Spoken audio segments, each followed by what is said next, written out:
I was a small town boy who had pretty small dreams.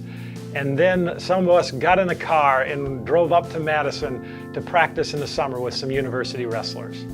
That opened my eyes to a whole different world and the opportunity to maybe even wrestle in college.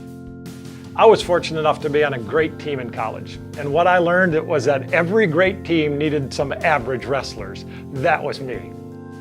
I've been fortunate to have some great coaches along the way who have helped me to understand who I am and why I do the sports I do. And I love wrestling. God also used the sport of wrestling to get a hold of my life.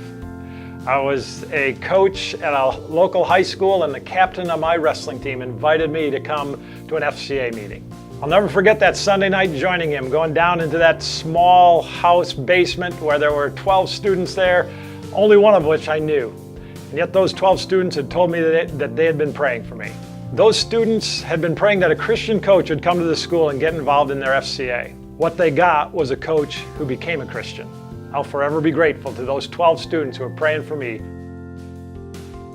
I believe that the gospel is more than the minimum entrance requirements to get into heaven when I die.